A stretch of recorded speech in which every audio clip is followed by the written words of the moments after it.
What's up squad, my name is ESO and welcome back to the channel. In today's daily Skyrim video I thought I would show you guys another 5 unique enchanted weapons and armor in Skyrim. If you missed the previous 3 videos, make sure you go back and check it out down below in the description.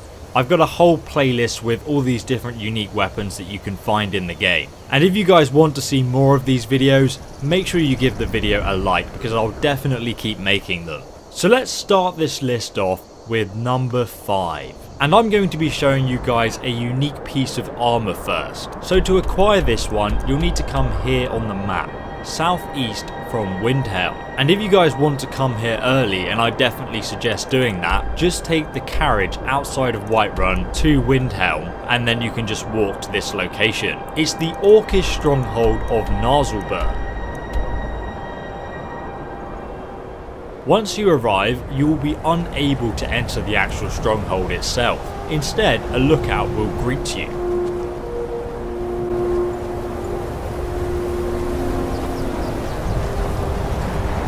Halt, Outlander! By the code of Malakath, this stronghold belongs to the orcs. Your kind are unwelcome. This is our stronghold. Here, we are free to live as Malakath intended, away from the prying eyes of the Norns. You're not an orc or bloodkin, so stay out. We only help our own. We've heard whispers of an enchanted pair of gauntlets, hidden and protected by dangerous men, beasts, or worse. They are called the Forge Master's Fingers. Bring them to our chief, and he will decide if you are worthy to be bloodkin to the orcs. We will see.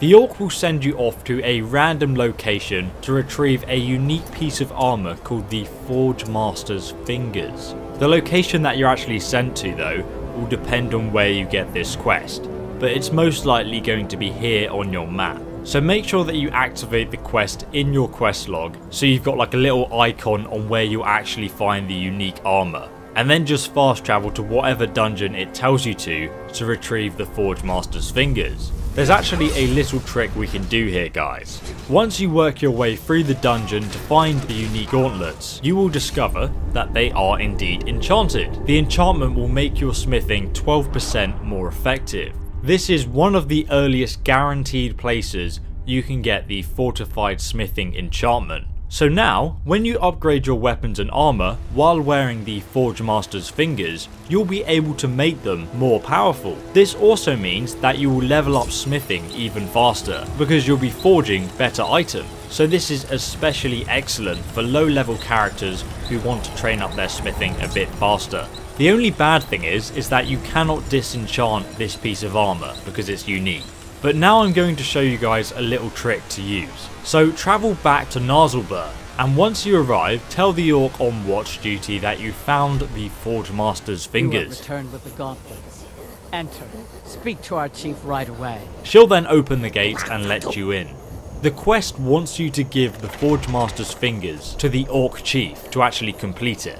Do not do this. Instead, I recommend that you keep them until you find another piece of armor with the Fortified Smithing enchantment that you can disenchant. But the reason we came back here is for the orcs to let us into their stronghold, because Narzulbur is in fact the biggest source of the rare and expensive ebony ore in the whole of Skyrim. It now gives you access to a location called Gloombound Mine. It's just over the bridge here, and there are 16 ebony ore veins in this one location, so it's absolutely fantastic for making ebony armor to then sell on to people.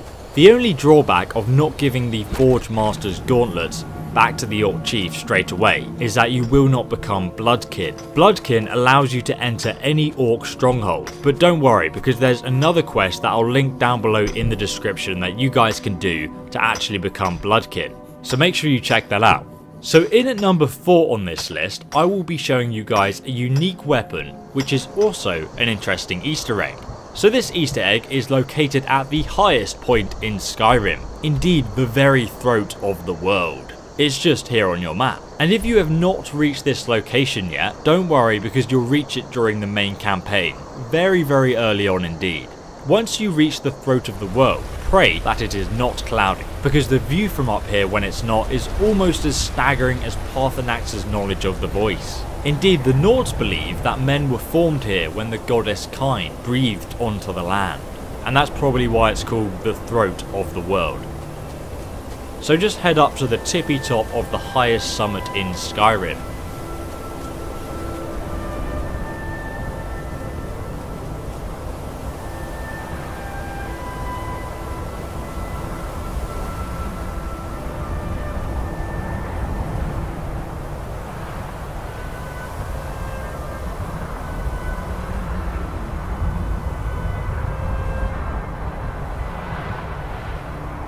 And once at the top, you'll find malachite, silver, and an ebony ore vein. Oh, I wish I brought my pickaxe with me.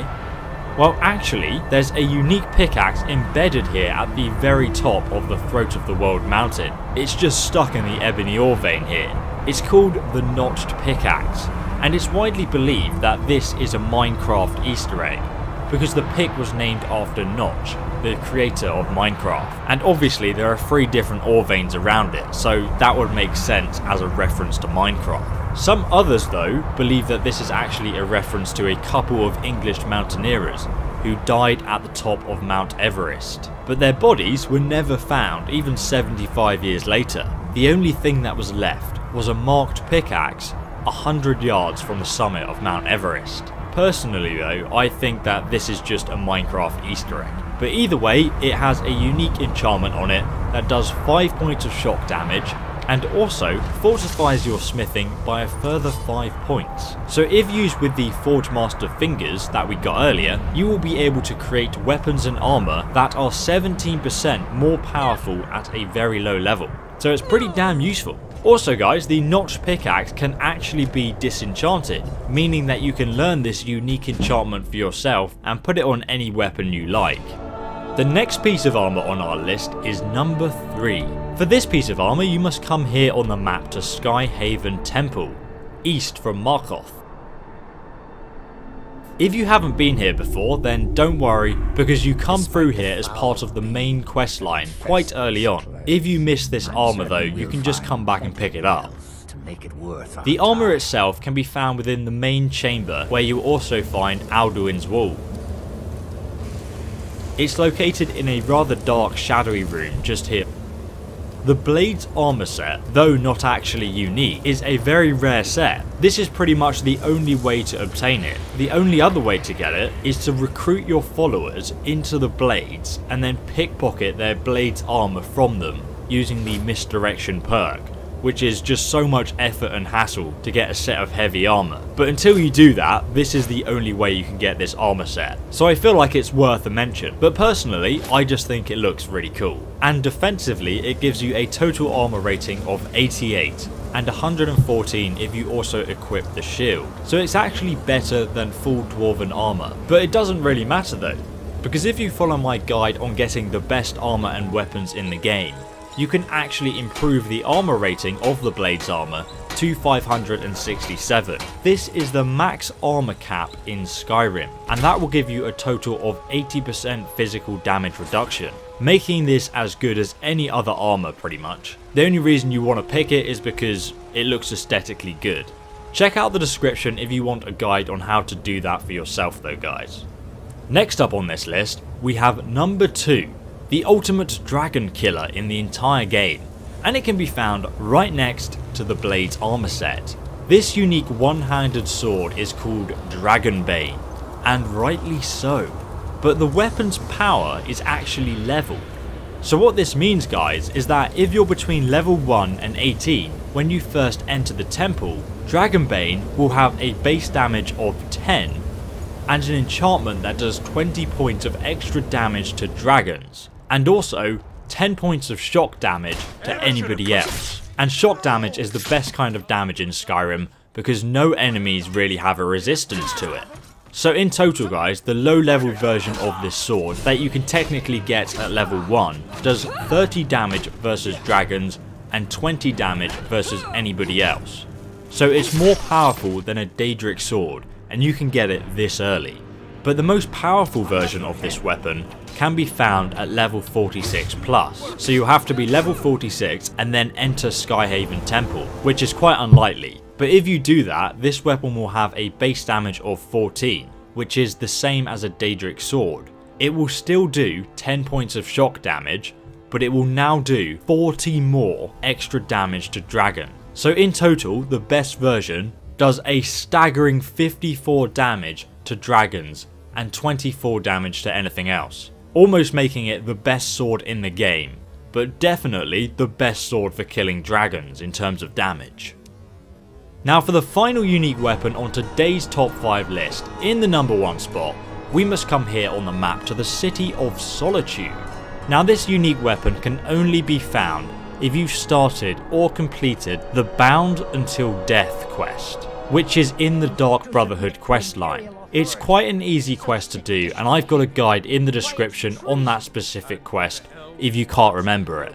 But you're basically tasked with assassinating a bride-to-be. Once you do arrive in the City of Solitude, you must just work your way through the city, where I go in the video.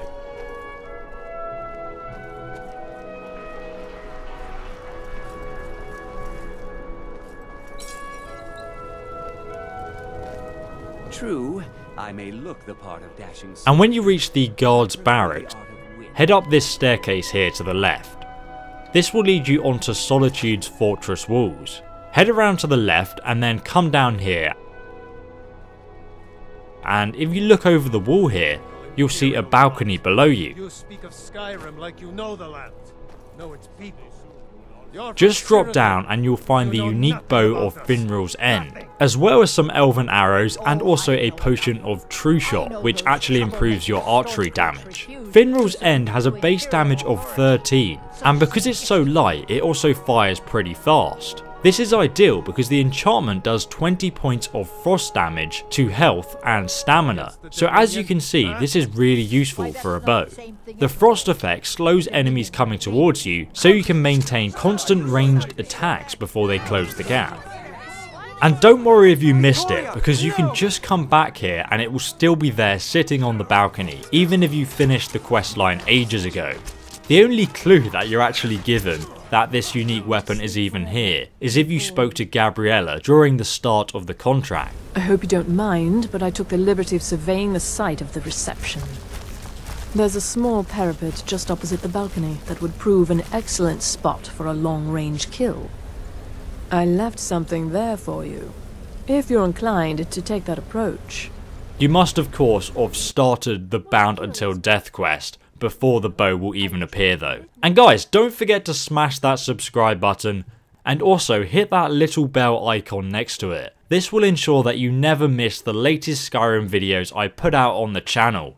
You can also find the links to my Facebook, Instagram and Twitter down below in the description for the latest Skyrim news. But thanks so much for watching me ESO, and I will see you, loyal subscriber, in the next daily Skyrim video. So have a fantastic day, and goodbye.